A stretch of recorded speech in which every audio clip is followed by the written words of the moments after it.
Innallaha la yaghfiru ay yushraka bihi wa yaghfiru ma duna dzalika liman yasha. Allah tak akan ampunkan dosa syirik. Selain daripada syirik akan diampunkan oleh Allah mengikut siapa yang dikehendaki oleh Allah Subhanahu wa taala. Tiada sesiapa yang boleh memberikan jaminan kalau memohon ampun dosanya, memohon ampun pasti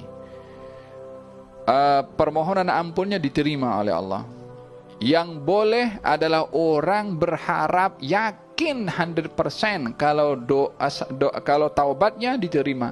Pengampun dosanya diampunkan. Keyakinan seperti itu mesti ada kepada seseorang. Namun untuk menjamin Allah sudah ampunkan, siapa boleh tahu? Yang hanya tahu dosa kita diampunkan atau tidak Allah Subhanahu wa taala. Yang boleh ada kepada kita baik sangka kepada Allah kalau dosa kita diampunkan. Oleh sebab yang demikian Allah akan mengampunkan kepada sesiapa yang dikehendaki. Oleh sebab yang demikian kita ini di dalam menyikapi hubungan kita dengan Allah dalam permohonan ampun, kita ada dua yang menjadi sayap kepada kita dalam kita beristighfar dan bertaubat kepada Allah. Yang pertama adalah takut. Yang kedua adalah berharap.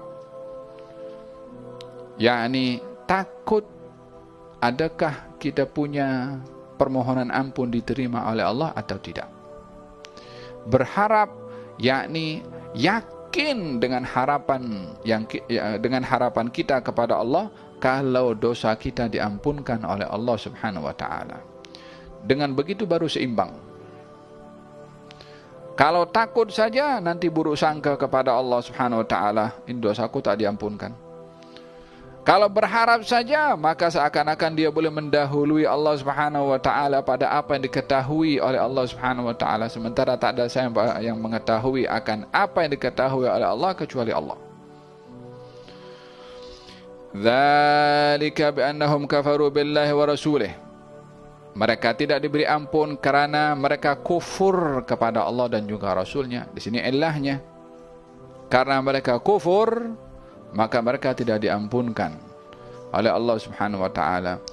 Tapi kalau seorang dosanya banyak sangat, adakah diampunkan oleh Allah Subhanahu wa taala? Dalam hadis, kalau anak Adam ini datang kepada Allah dengan membawa seisi dunia ini dosa. Yani kalau dunia ini ada berapa bilangan semua makhluk Allah Subhanahu wa taala, sejumlah bilangan itu berupa dosa yang itu tidak mungkin ada kepada seseorang, maka Allah pun akan mendatangkan sebanyak itu pengampunan. Artinya tiada bagi Allah dosa yang banyak yang tidak dapat diampunkan. Tak ada. Bagi Allah Subhanahu wa taala mengampunkan dosa adalah perkara yang kecil untuk diberikan oleh Allah Subhanahu wa taala kepada orang yang berdosa, sehingga tiada sesiapa yang memiliki perasaan negatif atau buruk sangka kalau dosanya tak diampunkan oleh Allah Subhanahu wa taala. Fahim dom, hadza berkenaan dengan pengampunan dosa.